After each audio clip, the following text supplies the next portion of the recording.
listening, these brothers are going to be debating whether or not Jesus is the S-U-N or the S-O-N. In addition to that, they're going to also prove or disprove whether or not the teachings of Jesus came from Egypt, or did Jesus get those teachings directly from the Most High God. And also on the table is some of the teachings of Malachi York, the Nuwapian nation, now known as the Sabian nation. And Doosua, if you want to kind of clear it up real quick, you can. If not, you got 2 minutes for your intro. Just let me know. And Juanetta start the timer. After your 2 minutes, we're going to throw it to the opposing side. And that brother's going to introduce his position, and then we're going to get into the bill. Okay, so basically, I guess with the introduction is just to inform people who I am as far as the doctrine or the standpoint of right knowledge and information that I'll be presenting from my side. Right, those that know the teachings of Dr. York, we deal with facts. Right, so facts are universal.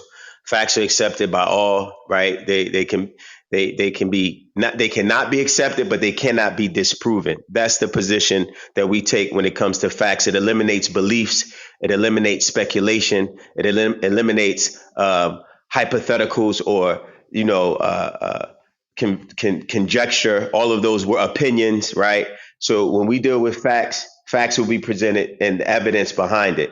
So when it comes to the doctrine, the perspective, most of your religious doctrines that has been taught by the monotheistic world, all of them studied in Egypt. All of the men of those religious beliefs, whether it was Moses, whether it was Abraham, whether it was Jacob, whether it was Joseph, whether it was Yeshua, all of the religious doctrines, the men from those books that religious people adhere to, they study in the cradle of civilization in Egypt, where all the knowledge of the world existed. All of your scholars, your so-called scientists, the people who had any knowledge, your writers, right? They all came to Egypt and sat and studied at the feet of the masters, right? So when it comes to the source of our knowledge, obviously we want to maintain that source and make our way back to Egypt. And that's where the doctrine of the Sabaeans come from, right? Because Sabaeans or Sabatat means acknowledges the stars, right? Acknowledges the beings from the heavens that came down. And all of your religious doctrines, again, they acknowledge certain beings that come from the heavens. The Muslims say that there's angels or malaikat or Elohim that come down. The Hebrews acknowledge that the Elohim or the ancient Babylonians accept that the Anunnaki descended down to the heavens in Babylon and Sumer, right? And so in our doctrine, we had our Nathar that descended or came down from the heavens, but they all tie back into the stars or the heavens, where they say this God is, as it says in Genesis and Matthew, this being is in Orion. So that's our doctrine. Our doctrine comes from our heavenly ones, right? And that information will be presented to refute any religious doctrine, whether it's Hebrew, Islam, Christianity, whatever it is. You have to go back to the source, and that's the All right. position Time. I take. Perfect. Time. It's on you, brother. Divine, let's get it. All right. Peace and shalom, family. Divine Prospect, Kingdom Harbinger Ministries. I'm just on this debate based on a dialogue that me and Doosua had yesterday, and trying to hone in on the major points of contention in regards to this particular discussion via what was laid out in the replay on yesterday. And that is dealing with the extra the historicity of the childhood and infancy of Yeshua, and also dealing with the authenticity methodology that we utilize to validate the Gospels as being a source in regards to eyewitness accounts. And then we're dealing with other things as well, right? So I'll be presenting intertextually the childhood history of Yeshua Bar Yosef, or Yeshua Bar Miriam, as we see in the works of Dr. Malachi Z. York. I will also be citing from Dr. Malachi Z. York's material on Yeshua Bar Yosef. And I will also be going into extra canonical gospels that we find in the Nag Hammadi library in reference to the infancy of Jesus, if time permits. And then also we're going to go into other works as well, such as the Aquarian Gospel of Jesus Christ by L.H. Dowling and Christ in Egypt. All right, we'll be going into that source as well. And what I'm trying to establish in this dialogue is that the text itself, that people call the New Testament, intertextually is cohesive, and that it also is consistent in regards to conveying the childhood of Yeshua. It gives you enough details for you to draw a conclusion in regards to his childhood. It does not posit him to be a son deity in any way, shape, or form. So that goes in addressing the son deity claim. It's either SU1 or SON of God. And also dealing with extra biblical sources that are later in writing, and that's least attested and will be addressed in my dialogue with him. Perfect, perfect. All right, let's get it, brother. Doosua, you got 10 minutes, and Juanette is going to keep time. And let the brother know when it's about a minute left, so Omar, he'll know. Hey, I don't know if it's, Okay, I'll I do don't know that. if it's me, but Hold on real quick. I don't know if it's Can me, y'all but hear me, or Divine is am I kind of low? low. Yeah, okay. that's what people were saying. Hold on one second. All right, let's get it. I can hear him good, but yeah, everybody may have a different type of. I How, I hear him good, how's my Omar. how's my sound? Perfect. Oh yeah, better, much better. My sound? No, okay. This is Doosua. Is my sound? Yeah, Yeah, your sound is Duval, Yours you good. is good. good. All right, can y'all Yeah, hear me? yours is good. Is this good? Is this better? Or is Yeah, it you still good on my low? end. Yeah, you're good, brother. Is it good, everybody? Can everybody else hear me clearly? I can Hello? hear Yes, you you sound clearly. good. You sound Yeah, you're good. good. All Okay, right, cool, Duswa, cool. let's get it, brother. 10 minutes. Let's get it. Talk to us. Okay.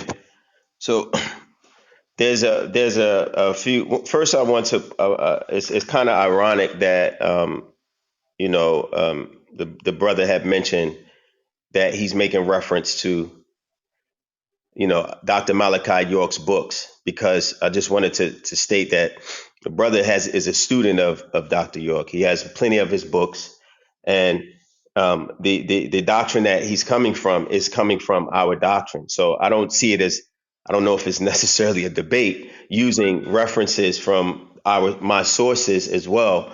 But needless to say, we'll get into that as it comes up. But I'll address specifically this son doctrine, right?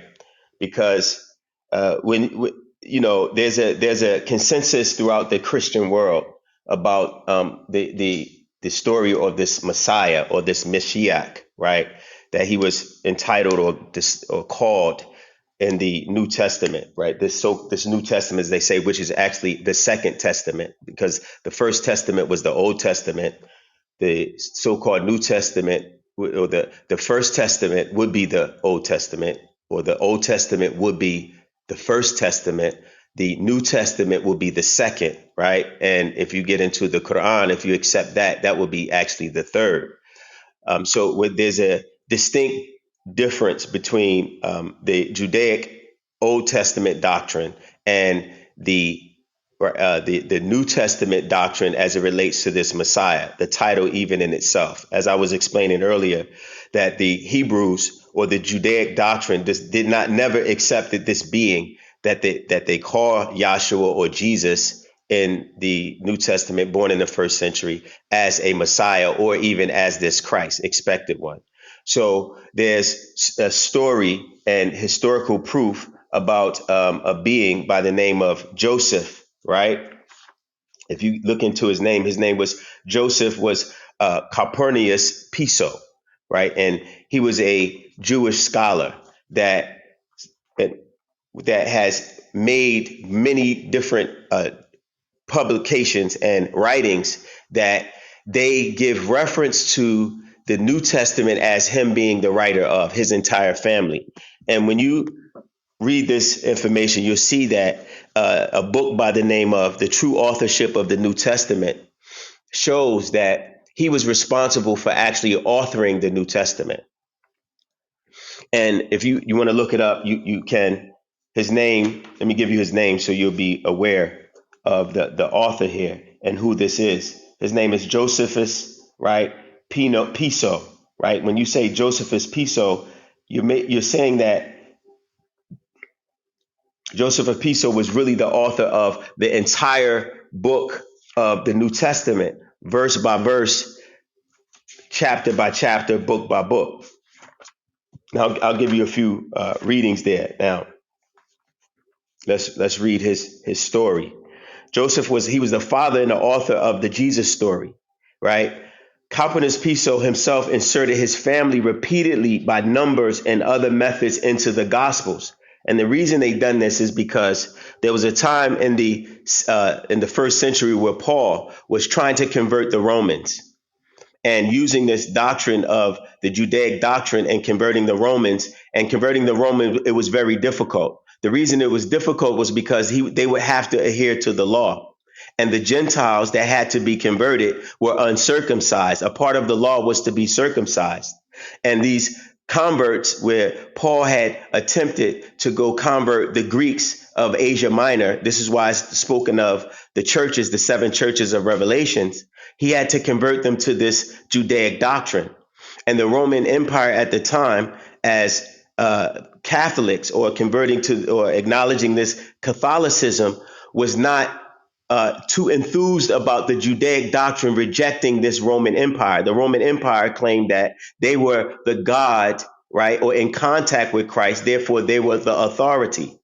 And the Jews were not apt to accept this doctrine because of their Judaic principles. So Paul and the Roman Empire they came up with a conspiratorial plot to create an image or create a savior type of Jew as well as Roman that would be able to help the Jews accept the Roman authority.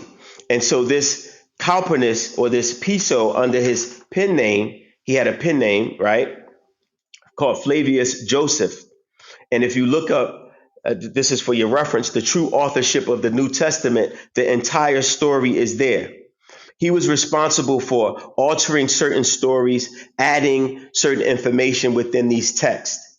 And Matthew, Mark, Luke, John, on to Revelations were these texts. This is why I pointed out that there was a discrepancy whether Matthew actually wrote the book of Matthew.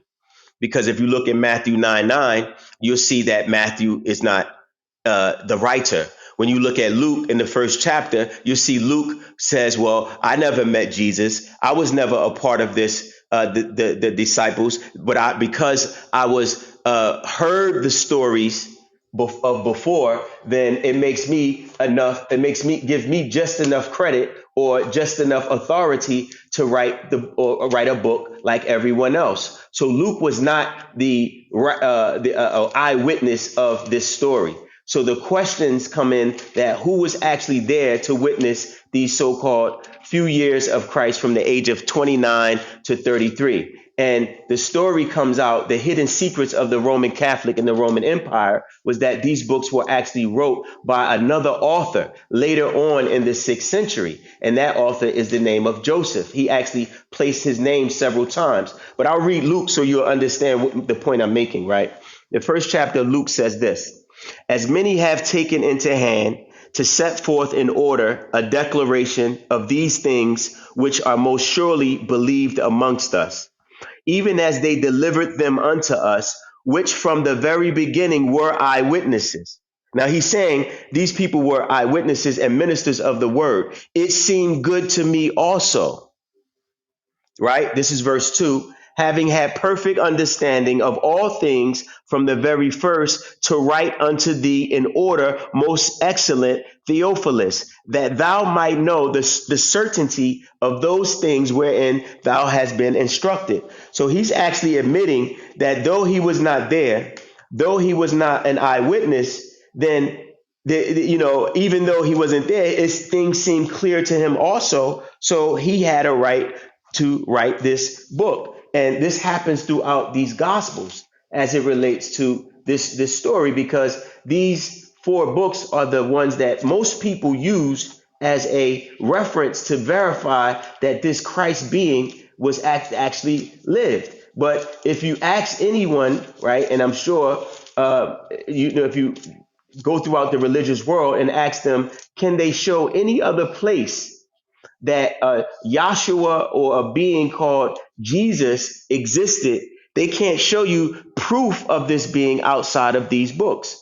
If you and let's look at Matthew's 9, right? Because we just read Luke, that when Luke says, "Well, I'm writing a book because I wasn't there. I didn't know anything about it, but I heard some things, so I'm writing what I heard too." And it's not a divine book. It's not a prophetic book. It's not something that came from God. It was just a story of men. Now, Matthew's 9:9 says, "And Jesus passed forth from thence. He saw," and now this is in the book of Matthew, "and Jesus passed forth from thence and saw a man named Matthew sitting at the receipt of customs. And he said unto him, Follow me." Now, mind you, this is supposed to be Matthew talking. Matthew is supposed to be, he's the one speaking in third person, right? It literally says, right? And he saw a man named Matthew sitting at the receipt, and he said unto him. So this is someone watching Jesus speak to the man called Matthew 60 and seconds. telling Matthew to follow him, and he arose and followed him. Now, someone wants us to accept that, well, this is how authors wrote. No, if this is an accurate witness or an accurate account, it would say, "And I saw Jesus, and Jesus said unto me," Matthew, "Follow me, and I arose and followed him." But for some reason, this particular verse, if 9:9 didn't come from Matthew, how are we to accept that the entire book of Matthew came from him? So that's Matthew and Luke now are questionable as it relates to this story of this Yeshua that they claim existed, right, in this day and time. So when you look at this true authorship written by, let me give you the author's name, right, because you do need these comparisons, or these references, right? Time, brother. True authorship is by Albert Richland in 1979. He wrote this book to release and show how the book of the New Testament was not written Time, by brother. any of the authors. It's time. Yes. It's Time, time. yeah, time. Oh, time. Oh, All wow. right, let's get Okay. it. Let's get it. It's on you, brother Divine. Let's get it. Okay.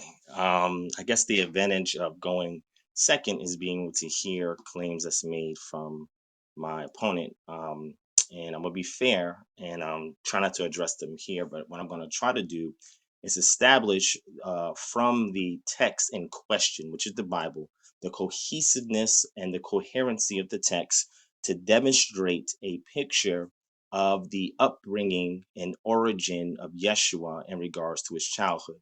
So what I'm going to do is I'm going to go strictly to the primary source in question, and then I'm going to establish that point, and then I'm going to touch a little bit on authenticating the New Testament, right? And once we do these two things, then we'll use that as a lead into the second round, where I can address some of these claims about the Calpurnius Piso theory, which no credible academic actually verifies. No historian worth his weight in his degree will actually sign off on. But that's another conversation.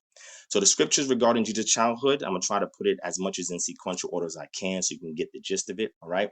Matthew chapter 2, verse 1a says, Now after Yeshua was born in Bethlehem of Judea in the days of Herod the king. So now we have the nativity of him according to the witness of the book of Matthew, or the book that's named Matthew.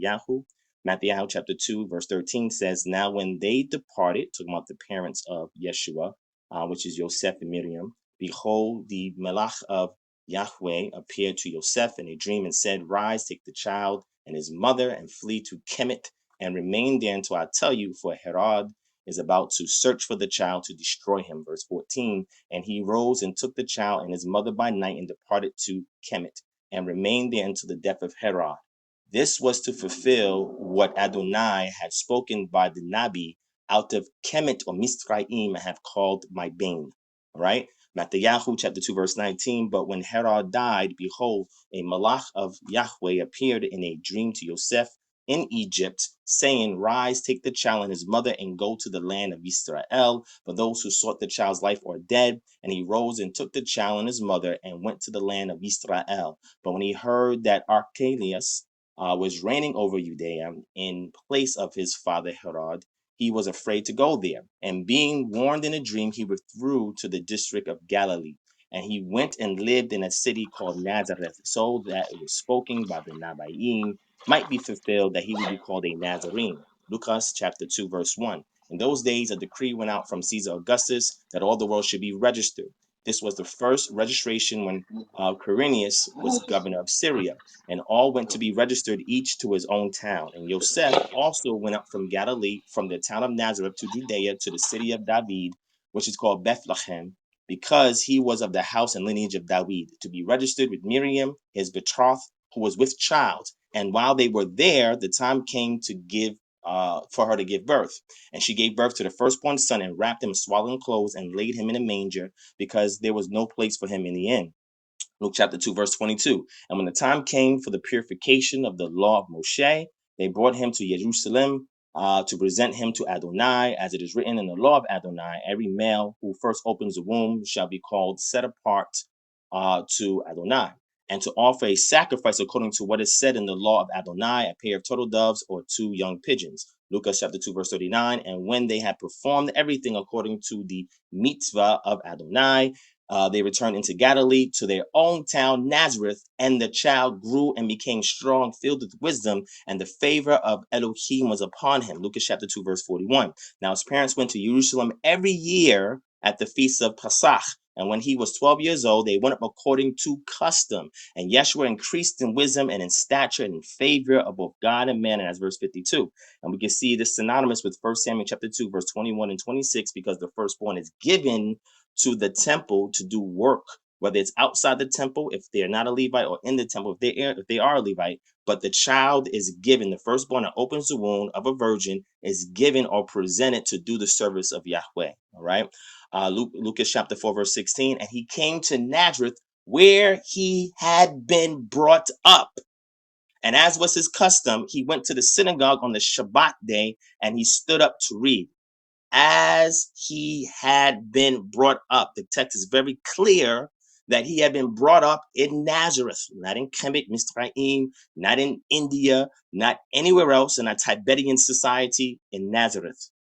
Mark chapter 6, verse 2. When the Shabbat came, he began to teach in the synagogue, and many who heard him were astonished. Where did this man get these ideas? They asked. What is the wisdom he has been given? And how can he perform such miracles? Isn't this the carpenter? So they understood his trade. And if you understand anything about timber working, carpentry, or any kind of masonry type work, because it doesn't have to be specifically carpenter, that's used from extra biblical sources to validate that.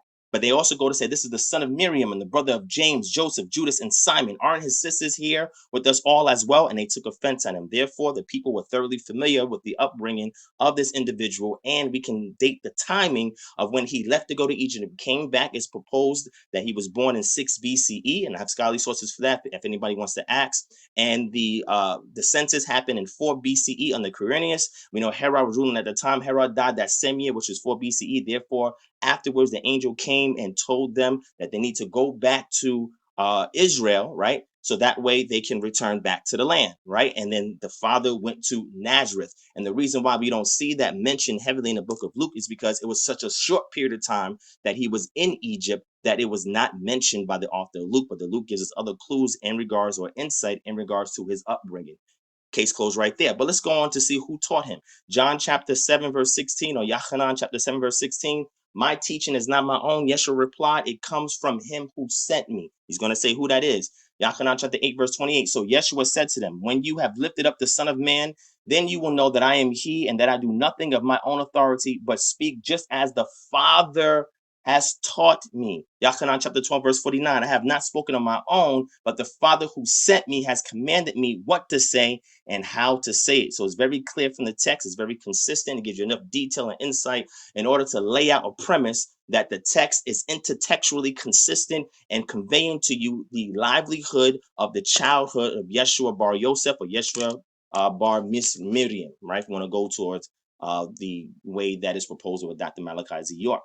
Now, in regards to looking at the text and authenticating what we call the New Testament, there's a criteria. So this thing is called the criteria of authenticity, and there are different methods of demonstrating the historical plausibility and probability of an event. When it comes to the study of the historical Yeshua, if a saying of Yeshua event in the gospel meets one or more of these criteria, it boosts the credibility of the event in question. We will explore and define each of these in more detail, but consider 3 of the criteria below. And I'm gonna give you a summary of this, try to go through as fast as I can with a little bit of time I have, but I want to say this as a quick preface that academia no longer argues the historicity of Yeshua Bar Yosef, or who's called Jesus of Nazareth. They have no qualms with that. They accept him as a historical figure. Only the mythicists are the ones that argue that he is not real, and then that has found its way into the so-called Black conscious community. However, the issue or the beef that historians have as it pertains to the gospel accounts is how accurate does it depict the livelihood and lifetime and the sayings and the actions of Yeshua, and that is what is on display. You can go to Michael J. Kruger and look up this information. Dan B. Wallace, these are people who are New Testament scholars. They have written heavily on this, and there's tons of data on this, right? But some of this criterion is the criterion of multiple attestation. If a single event is recorded in several different independent sources, it increases the likelihood that it occurred. The criterion of dissimilarity or double dissimilarity, if a single event of Yeshua is different from the Judaism before him and also the early Christians after him, then it is more than likely that Yeshua himself originated this particular saying. The criterion of embarrassment, if a saying or event is potentially unflattering or even embarrassing to Yeshua or his movement, then it is unlikely that it would be invented. Thus, this raises the historical plausibility of the event in question. All right. So now let's go down. I think I have a little bit of time into the criterion of multiple attestation. A multitude of independent witnesses increases the likelihood that an event occurred. Likewise, if a saying occurs in different forms or genres of speech, this also applies to multiple attestation. These would include amorphisms, parables, poetical sayings, dialogues, miracle stories, etc. 60 The idea seconds, is that brother. 60 okay, the seconds. idea is that these accounts were preserved and passed down through different channels, and it came from a broad section of the early church and was deeply embedded in the earliest church traditions. Some examples of that would be Jesus taught that he was inaugurating the kingdom of God. We get that in Matthew chapter 5:17. Jesus taught on divorce, and this appears in independent sources, including the Q source, and that's in Matthew chapter 5, verse 32. Jesus befriended notoriously sinful people, which was something that had been taboo of the day, but is mentioned. And then we go into the criterion of embarrassment. And that is Mark records that Yeshua's family thought he had lost his mind. Matthew records that Yeshua didn't know the date of his return. So limitation of this central character. All right. And then it goes on further and further. Another thing I want to throw in real quick, since I have a few seconds, is that we have first century quotes from what we call the canonical gospels from Ignatius and as well as Clement of Rome. They cited from the book of Matthew and the book of Luke, what goes to show that this was in circulation contemporaneous to their day, which in short range of the death or posthumous to Yeshua Bar Yosef's Time, life. And brother. with that, I Time. yield. Thank you.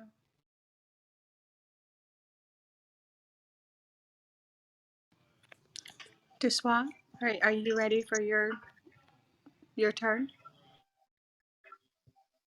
Oh, can I be heard? Am I here? Am I clear? That Loud and definitely clear, sounds. brother. I thought I was listening to a Catholic hymn or something. Seemed like he wrote that shit down. Yeah, I'm Wait, like, wait, wait, man, wait. you just Hold don't. on. No, Can we I get mean, it's some my order? turn to Yeah, but it somebody sounds just like jumped you. in, brother. It Can definitely sounds somebody like you mod just. this? Please, Yeah, no it was one like. come off your mics. No one else come off your Yeah, mics if I could, except the real two fast. that Yeah, are debating. right.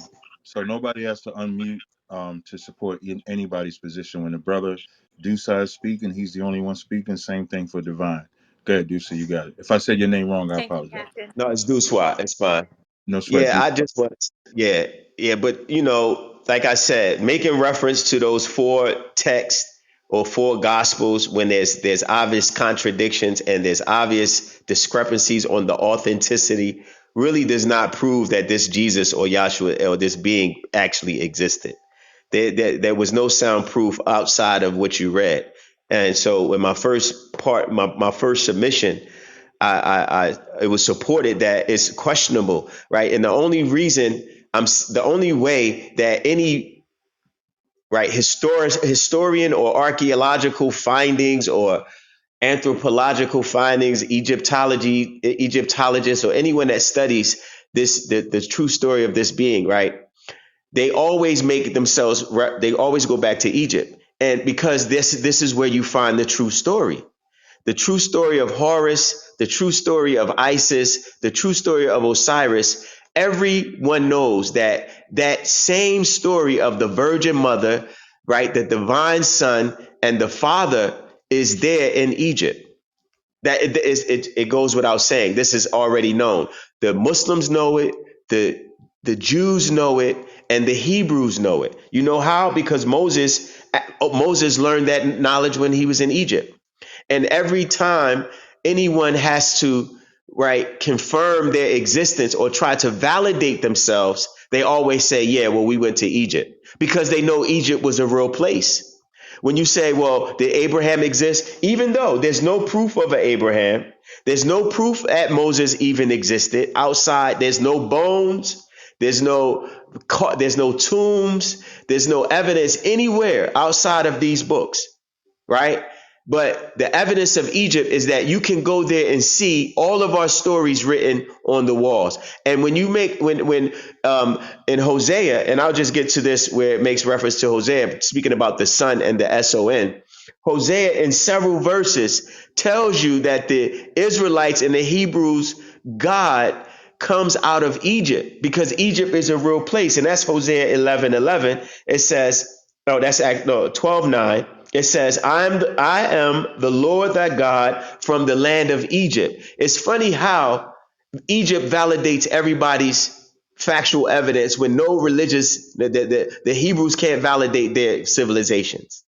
The Muslims can't validate their civilizations or their cultures outside of Egypt. Hosea 13:4 says, exactly 11:1 says, when Israel was a child that I loved him and I called my son out of Egypt.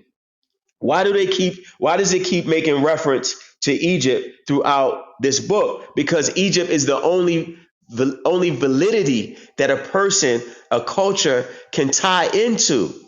But when you go to Egypt, you don't see any of those stories of the people that they claim they're tying into.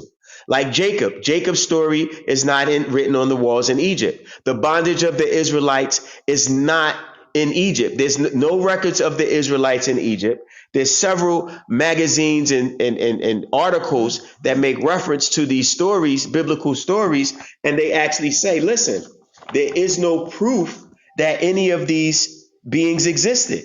When you go to Egypt, in Acts 7:22, Moses was learned in all the wisdom of the Egyptians. So all of the source of knowledge comes out of Egypt. I just wanted to touch on that. Now, when it comes to Yeshua, or this being called the Son, S-U-N, and he was known as in Egypt as Haru or Horus, or the being that's on the horizon, you'll see it in Psalms 84:11. If you go to Psalms 84:11, right, let's go there real quick. You'll see how the Lord, because they said, well, we don't accept that the Lord is a son. Well, your book does.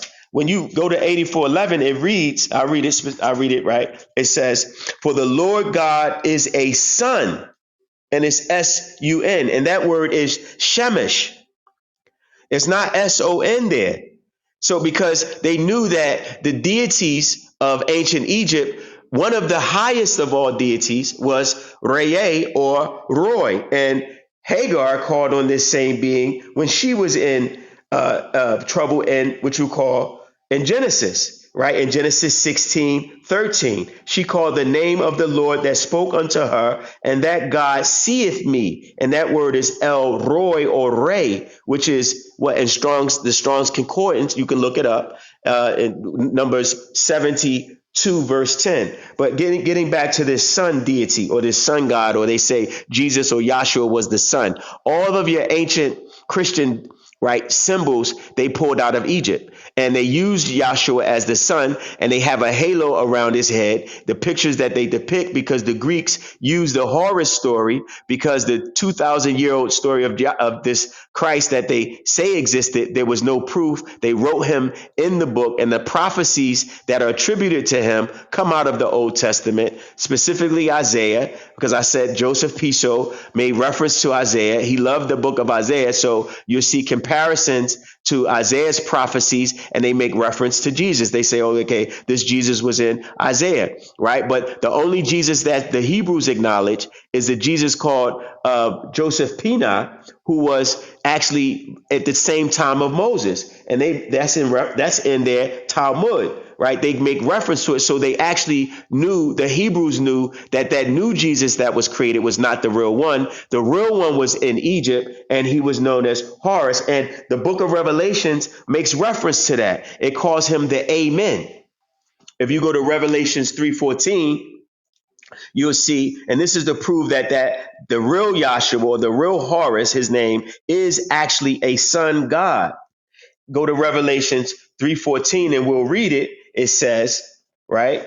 And this is very important for the people who have accepted the Hebrew God, because this Amen, or this Horus, or this Amun, was there before the creation of the Hebrews God. And it says it literally. It says, and unto the angel of the church of Laodicean, right? That Cienas, right?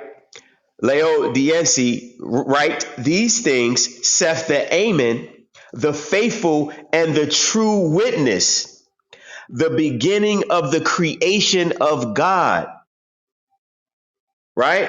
He was there at the beginning of the creation of God. Why? Because the Egyptians' gods were there first. And this is why all of your prophets came into Egypt and acknowledged the Egyptian gods. And this is where they get the word Amen from, because the Amen is the faithful, and Yahshua, or Horus, was known as the faithful son, because he was the one that protected his father and protected his father's reign. Osiris, who was known as, right, who lived in Orion, right, which is speaks about in Matthew 6:9 as Oranos, spoken of in the Greek, because they learned that our deities came out of the heavens, or the stars. And when Yahshua of the New Testament, that, right, says that, right, in my father's house are many mansions.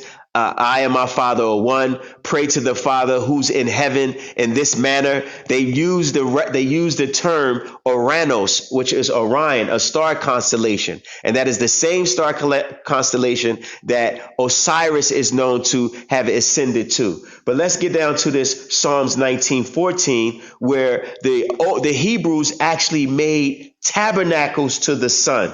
They actually built temples and churches to the sun. So the first tabernacle that you know of is a tabernacle that was built towards the sun, or for the sun. 19:4. Let's read that. It says, there, right? It says, their line is gone out throughout all the earth, and their words to the end of the world. In them hath he set a tabernacle for the sun. sun. Also in Malachi, it speaks about, in Malachi 4:2, it uses the word son for, but unto you that fear my name shall the son. That word again is shemesh. It doesn't 60 use seconds, brother. son. 60 seconds.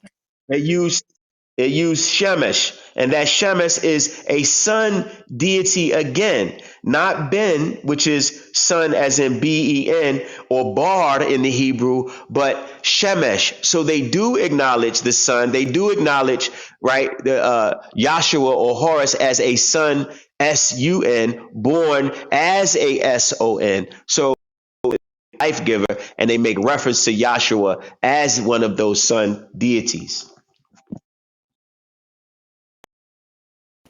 Brother Doosua, are you relinquishing the rest of your time? Oh, I thought that was this. It. Or Yeah, well, that's it. that was I it, land wasn't on it? that. Yep, it was 60 seconds, right? Okay, All right. perfect. All right, so on you, Brother Divine, let's get it. Wow. Okay. I was trying to stay on track, but there was so many things said that I wish I had the time to address, but um we'll see what happens. All right. So what I want to do is I want to actually quote from Well, actually, let me see if I want to do that. Um, well, first, let me do this. The source for this doctrine, right? These doctrines that talk about the similarities between Yeshua and Heru and Kemet comes from a book, and I put the sources in the chat, called Christ in Egypt, the Horus-Degas Connection by D.M. Murdoch, author of Who Was Jesus? Okay, this is from Stellar House Publishing. This guy has never published a peer-reviewed article on this, neither has he published a peer-reviewed book. It's a self-publishing text. Okay, he published it himself. And the problem with that in the rigors of academia is that whenever you do a self-published work, it's very difficult for redactions to be made by a third party that sees errors that's in the text, and or a committee to oversee the authenticity and accuracy of what's being labeled. Okay, so when you go back and you read this, a reference is made to Gerald Massey, which you'll see Gerald Massey is actually the grandfather of this esoteric doctrine about Heru and Yeshua being almost the same person and borrowing from Egypt and etc.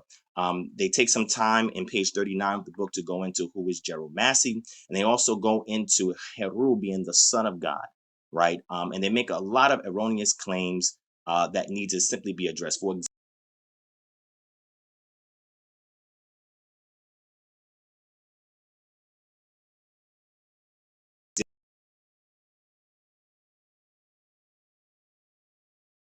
For her dead husband, and that erect penis caused her to get pregnant and produce her child, which was Heru. That definitely is not the case. Also, Heru being born in a cave is also mentioned in that text, and there's no reference to a cave or manger in the Kemetic story about Heru at all. None of that is there. And then Heru attended a rite of passage at the age of 12. Where's that data from? What's the primary source for that? Heru was baptized in a river at the age of 30. Heru was never baptized. Where? And who's Anup? What deity is that? So, again, Heru has 12 disciples. He only had a couple of them, and they were called the Heru Shemsu.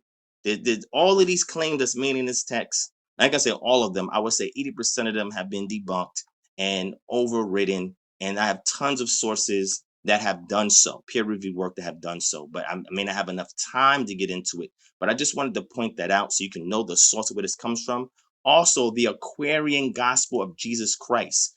In chapter 47, it goes into the life and works of Jesus in Egypt. And it says, and Jesus came to Egypt land, and all was well. He tarried not upon the coast. He went at once to Zoan, home of Elihu. So Eli was one of his overseers, or his teachers. He taught the parents of both John and Yeshua, or Yachanan and Yeshua. And then in exchange, they taught their children. Then they sent their children away via instruction from Elihu to go to Egypt and other places like India, etc.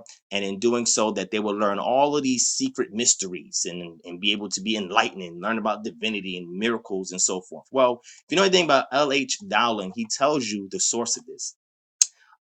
He actually says that an intelligent divine mind of some random origin is the thing that caused his hand to write these things that we see here. None of this is attested in any other sources outside of this book. Matter of fact, we don't have any attestations in the Nag Hammadi library of anything that's an Aquarian gospel. This was also borrowed by Noble Jew Ali, but we see in the Circle 7 Quran, which also is mentioned and cited by Malachi Z. York.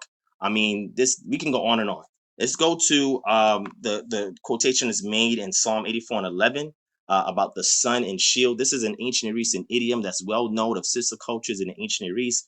The sun and shield, sun being the giver of life because it helps to sustain life on the earth, and shield dealing with protection. And you'll see in other epithets and in other idioms referenced in the book of Psalms and elsewhere, you'll see where they also give similar attributions on the different idioms to the patron deity Yod-Heh-Wav-Heh of ancient Israel. Okay, so that's also very important. Okay, in this Amen Amun thing, there's something called a homophone. The human mouth has a limited amount of sounds that it can make, so therefore you will hear similar words in different languages, and does not mean that they're analogous with one another or they're equivalent. It simply means because there's a limited range of sounds you can make with the mouth, you will hear the same sounds in different languages. For example, amen that he's referring to is a verb in Hebrew that is typically translated as verily, truly, truly in its form. But in Kemet, it's a proper noun of a deity, and you typically see the seated deity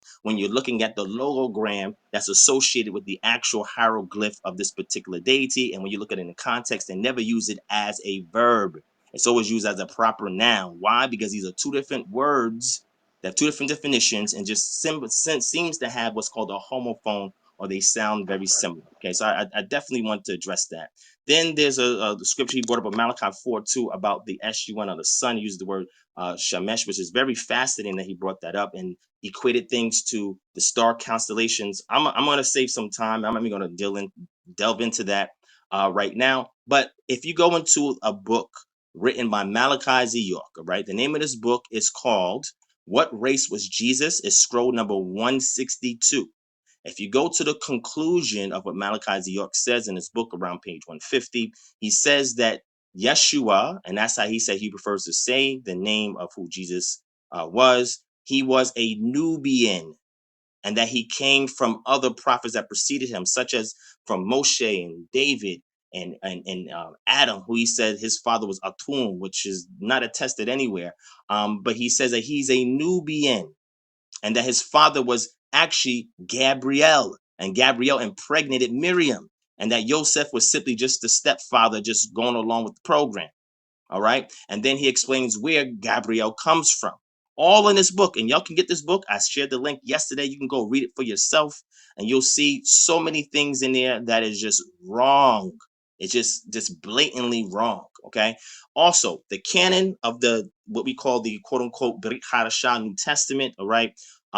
It was definitely not some kind of partnership between Paul and the Roman government, and under a different pen name, Calpurnius Piso. And you also have the fact there's Josephus in there. And again, you have this Christian interpolation, which we find in the Josephus works that talks about so-called Christ or Jesus. And we know that's a Christian interpolation by looking at the style and how it's written, the forms which are used. And linguistically, we can relate it to a time period about the 2nd and 3rd century, and that it was an interpolation that's added there because we see nowhere else in the entire works of Josephus where he ever mentions Yeshua bar Yosef or Yeshua bar Miriam, but he also mentions other two figures as if they're historical that are mentioned in the gospel accounts.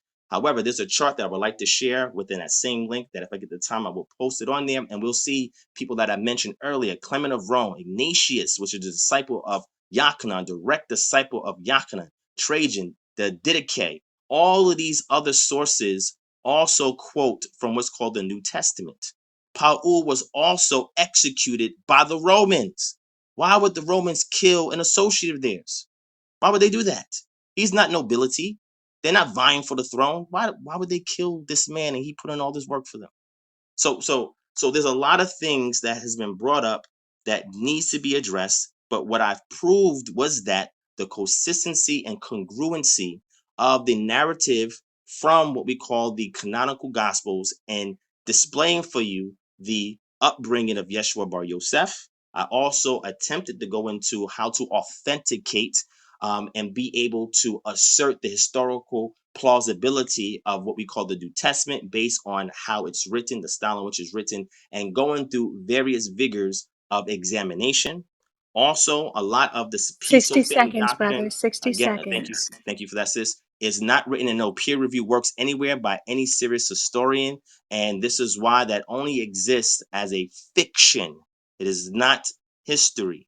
So if anybody says that to you, always acting from a primary source from that, from a peer review work or article for somebody in academia, we can go through the rigors of a methodology that's designed to discern whether something is factual or not.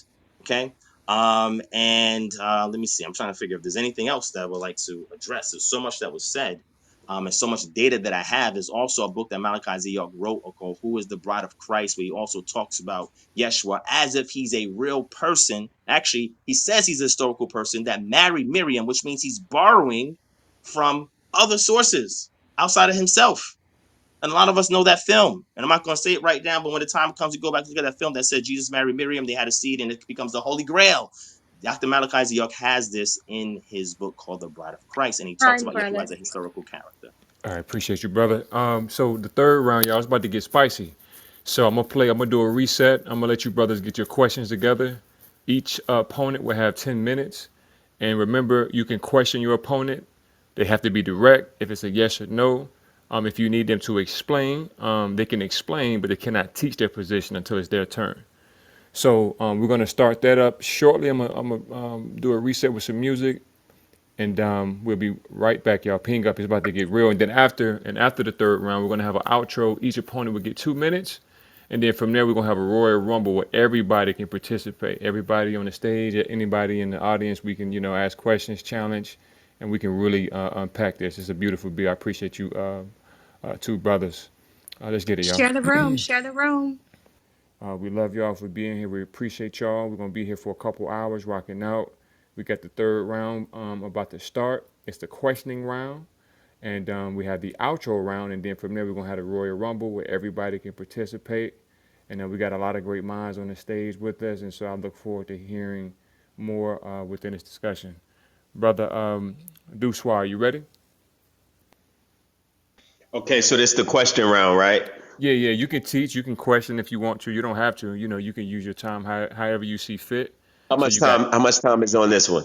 10 Because minutes. we need to turn. Okay. Oh, this is 10 minutes. So okay. So there's a question round after this, right? No. Or This is the question round. So you can this teach is some the more, question round. and if you want to ask your opponent questions to further bring your point home, you can. Okay. Yeah. Yeah. Okay. No problem. Because we got to turn it up a little bit because this Jesus story, right? A lot of is my time starting? Yeah, let's get it. Yep. Okay. Yeah. Because like I said, this Jesus story. Like we all know that that image that Jesus that they speak about, right? It's not even ever proven to exist. So when it comes to blacks, Africans, our people, we definitely have to acknowledge that the Horus, the Yahshua, the Christ that we know was an Egyptian being. He was African. So whatever image that's being introduced, even the Hebrews don't even accept that. So I don't know this brother Divine what he's doing with this Hebraic Messiah when they don't teach that in Judaism. They don't teach that this being was of the Messiah lineage that they even expected, right? Let alone him trying to defend and prove he exists against the African one. But when you do make reference to the came from the Egyptian one, where it says that Mary had got pregnant by a being and had a male child without the Y chromosome. That's genetically impossible. So they got the story from the Egyptian doctrine, and then what you're failing to realize is that they never recorded the story. They never translated the story properly. Any of the Egyptologists that went into Egypt, they don't know the real story behind it. They only speculated, and they only have small sources of the story, and mistranslated it actually the wrong way through what they call these Rosetta Stones, and they try to find out exactly what happened. There's secrets to the story, and it's actually symbolic as well. So there's two mysteries that takes place with that Egyptian story, but nonetheless, none of the New Testament stories, right, have ever been authenticated. The only ones that you see are the Mary having being impregnated.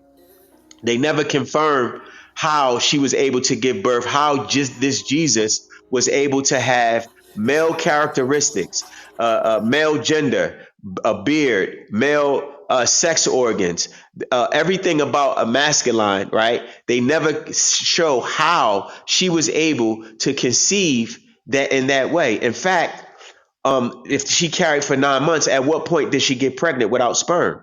Did this whole so-called Holy Spirit make the egg split by itself? Was there immaculate, or was there injection of some sort that it placed the genes inside? Then that means that there was some type of operation. In ancient Egypt, we knew how it happened because we were geneticists. So we were able to operate and able to place DNA and save DNA and cryogenics, right? We were able to actually bring forth life through embryonic operations. When you take an embryo, you take a nucleus, plant the genes inside, and actually stimulate the growth to actually create a being through artificial insemination. That's actually possible.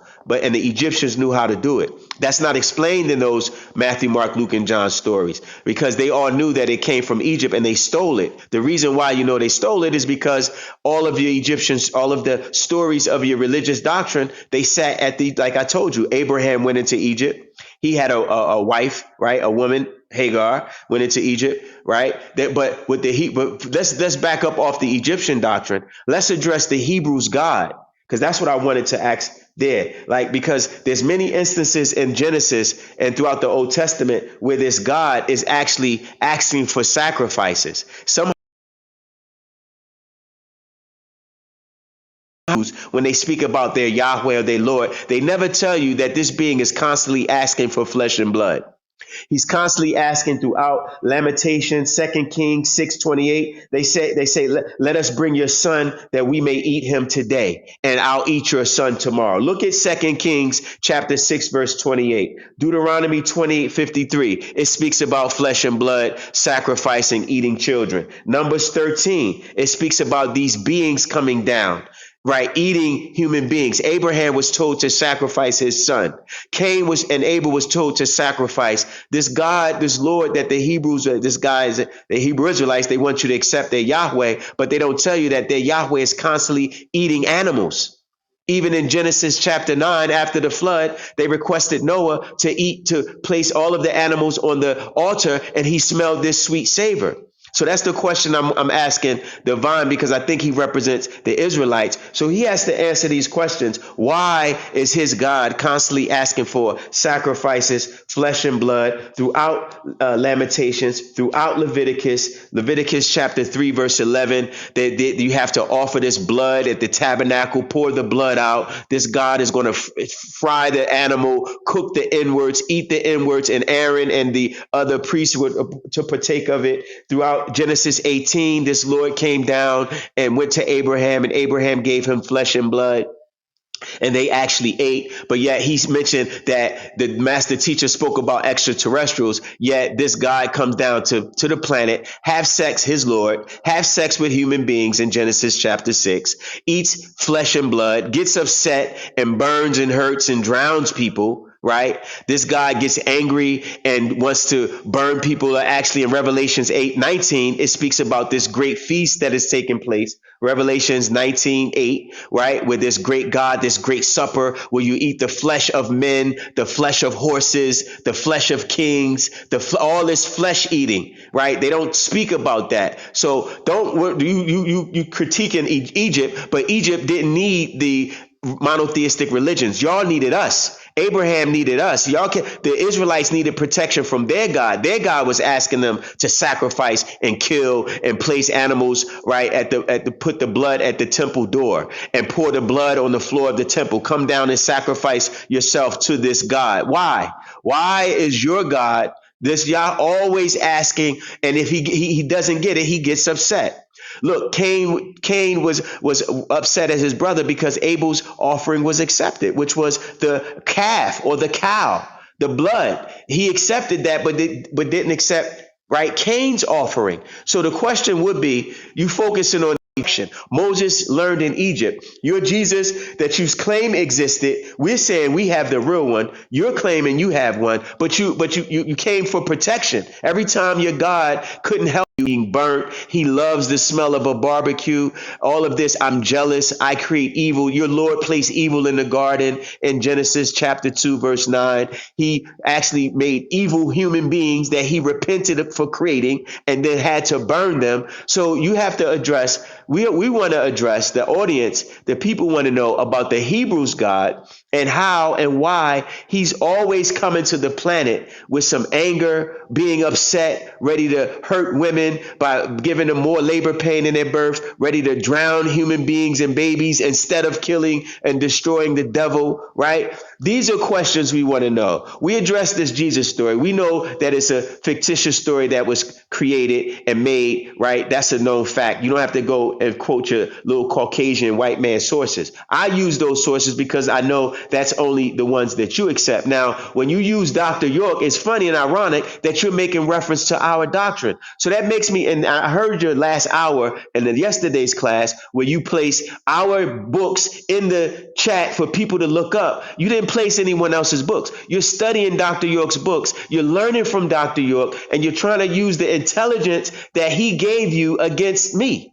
And so it shows how disingenuous you're 60 being seconds, because, brother. 60 okay, it's seconds. showing how disingenuous you're Hey, being because, hey, Doosua, hold on real quick. Did you yes. want to take that 60 seconds to ask the brother a question?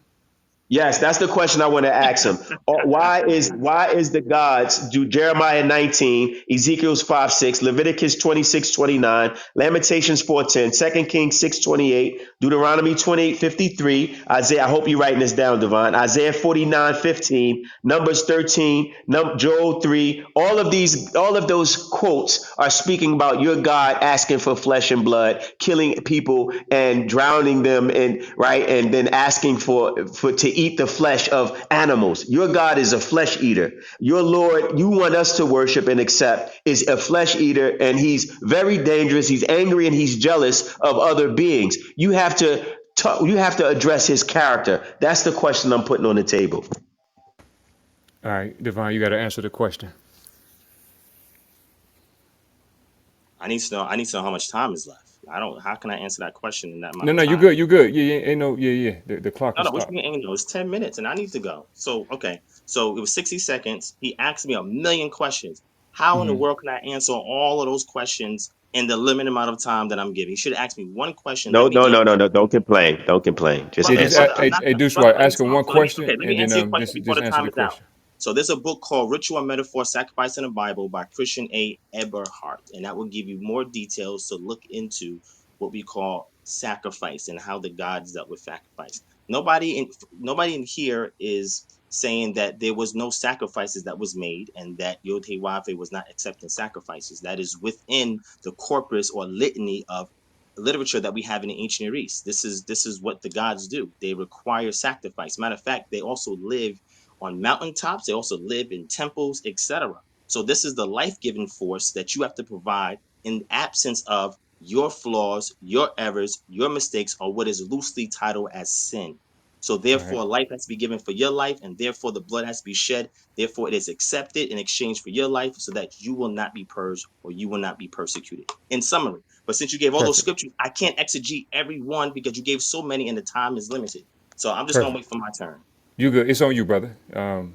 Appreciate you, Deuce. Let's get it, Divine. It's on you. 10 All right, minutes. so let's go to actually asking questions and expound. All right, so Doosua, can you please cite a source from the Bible where Yeshua claims to have been taught in Kemet or any Kemetic literature that he may have quoted from? Can you please give us a source of a citation he makes and or a quotation that comes from Kemetic literature and or a claim where he says he was taught in Kemet? I can't speak for someone that we don't accept that hasn't been proven to exist. You're asking me to quote something from a fictitious character.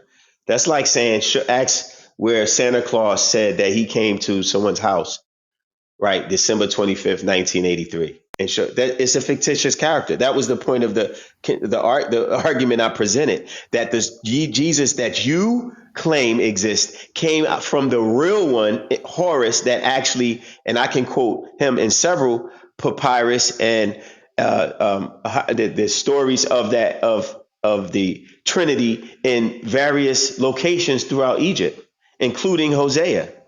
So when you're Okay, brother. asking me So to quote, is the answer, hold on, is the answer no? I'm asking for a yes or I'm no. I'm saying that I cannot answer. I Okay. cannot So let me give move you to the an next answer question. to a fictitious Got you. character Let me move on to the next question. So if that's the case, why have a debate on a fictitious character? If the primary source of that fictitious character is the Bible, why have a debate on that? because I have to teach you, right, and show you where and how it's fictitious. If I don't discuss it or we don't talk about it or go, address it, how can I actually show you? How can it be exposed? How would the audience or the people listening know that the character that you're claiming to exist is fictitious?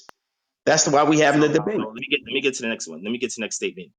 This debate was not about the historicity of the person that's called Yeshua Bar Yosef. If that was the case, I would have brought tons of sources and argumentation for that. So I'm going to stick on what we agreed that this actual topic is, and that has to do with the origin of his childhood, where it's documented at, and how to authenticate the sources that depict his childhood. And two, him correlating with being the son of God, equating him to Shamesh being a sun deity. So let me get to my next question, all right? Can you please cite any Kemetic sources that mentions Yeshua's upbringing in Kemet or him being a Nubian as proposed by Dr. Malachi Ziok in his book, What Race Was Jesus? Repeat your question. All right, no problem. So the question was, can somebody mute that? I don't know what's Somebody. going on. Yeah. Okay, don't help the brother. Let me just talk to him, all right? All right, so the question is, can you please cite any Kemetic sources that mention Yeshua's upbringing in Kemet and him being a Nubian as proposed by Dr. Malachi Z. York in his book, What Race Was Jesus? Okay. Yes, you can. You can go to. There's a book called Historical Deception: The Untold Story of Ancient Egypt. That's one, And who's the author? right? Who's the author? Mustafa Gadala. And what's his credentials? What do you mean? Look him up. His credentials. He's an author. He's a scholar. He's an Egyptologist. Now you may come back and say, well, you don't take him as authentic. Then It's that's not your me. decision.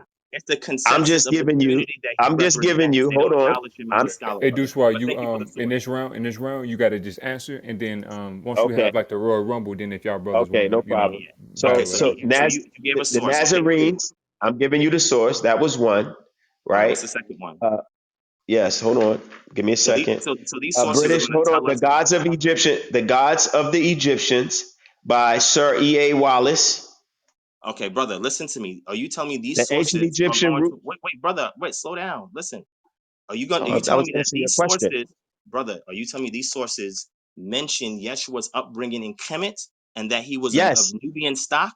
And you saying these Yes. books are Look going it to up. mention that by E.A. Wallace Budge? Are you sure about that? Yes, look it up. Okay, Because cool. anytime they make reference to Jesus or Brother, Yahshua or the I know Horus exactly what you in got. Egypt, they know he's an African. So it's Okay, already established they were black. So let me all give you right. the answer. British No. Egyptologist. Hold on, brother. You gave There sufficient was sources more. already. Let me move on to my next question while I have my Okay, time, go ahead. right? Okay, thank you.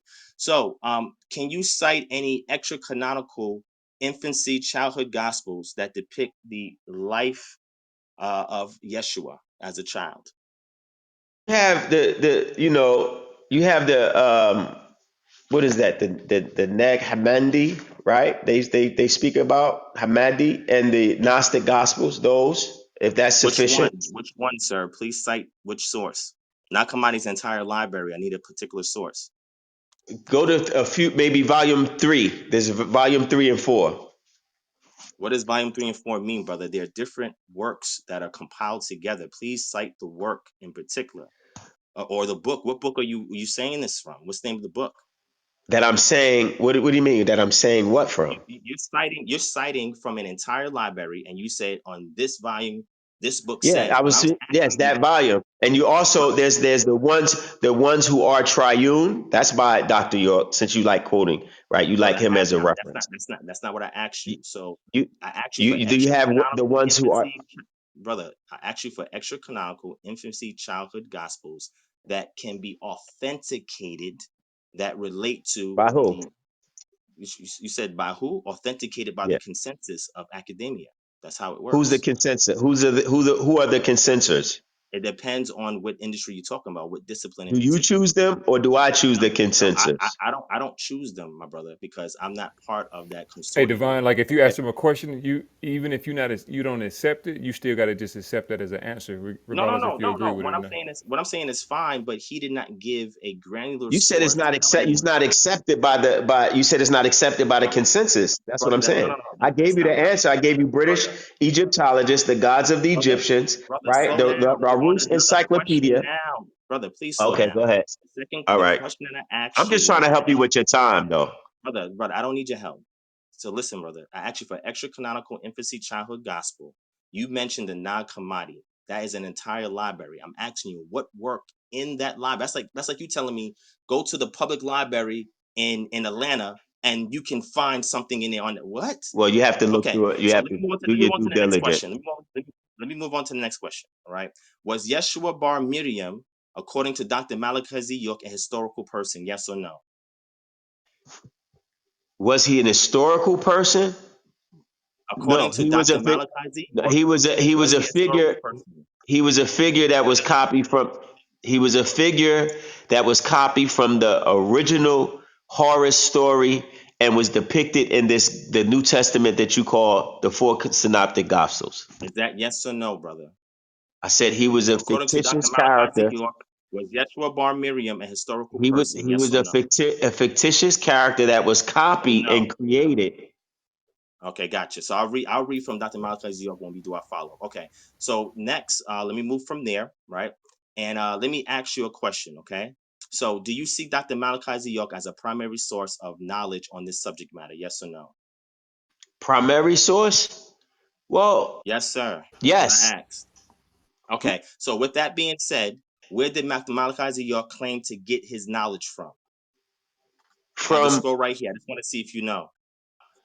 what knowledge? What knowledge are you in reference to? All Because his he put out a knowledge. lot of He knowledge. tells All of you the where he, knowledge? brother, listen to me, right? He Facts tells are you, universal. I'm going to brother, answer you. brother, Let me brother, answer listen. you. Okay, go Okay, ahead. you want me to listen or answer? Which one? You can't do No, you. both. I was trying to restate the Okay, question, but so you wasn't answering. because facts are universal, facts can be gathered. Facts are universal. You can gather facts. Anyone can gather facts and put it in a book. So, and it becomes a primary source if it's Okay, factual, so if it's proven. let me be hold on. Let me be more meticulous, right? Did Dr. Malachi York claim to get knowledge on these subject matters from a source that is otherworldly or ethereal? Yes or no? That is a yes. He has made the claim and proven the claim. Okay, thank you. So Yes, wait, okay, so let me. Okay, so with that being I know said, where you're are you going saying because that? I know where you're Okay, going. wait, So, hold but on, I'm brother, Not brother, answering at, you. hold not at Yes. on, this brother, time, brother, hold on. Doosua. Not, yeah. You gotta yep. Remember, just Hold on, yes, let me no, get or this. just explain if he needs you to explain. Correct. All right. So mind you, I ask questions, you give one answer, Why and you then didn't I can bring do the the thing? follow. You got around. Give you extra 2 minutes. Okay, got you. 1 minute. 1 minute. The childhood of Yeshua, I demonstrated the text itself is congruent, is consistent, and coherent in regards to conveying to you that he was brought up in Nazareth. It's very clear. We see where he was born, his nativity. We see his infancy, his toddler years, his adolescence years, all the way up to the age of 12, where he transitions through what we call a rite of passage, where he goes through a transition on how to become a man. And at that point is when you learn your trade. And from that age until you grow older to get a wife and establish a household to be the Baal of the household, you are now operating in that trade. He was known by that by his peers, by those who questioned him, etc. I also went through the authenticity or how to authenticate the New Testament canonical gospels. I cited Ignatius. I also cited Clement, which are first century AD authors who cited from works and also ascribed them to said authors. Okay. Also, we went into the methodology in order to discern the authenticity of the text. And I went into these things about plausibility, dealing with double references. I went in regards to dealing with embarrassment, different types and forms that you utilize, which is a stringent process of the historicity methodology in order to determine if a particular character actually existed. I also didn't get a chance to put forth the consensus on this matter from secular, agnostic, and atheistic sources that also acquiesce to the fact that Yeshua Bar That's Yosef was a time. historical character. And finally, in regards to That's the time, son. brother. Okay, I'm sorry. I appreciate you, brothers, man. That was a powerful build.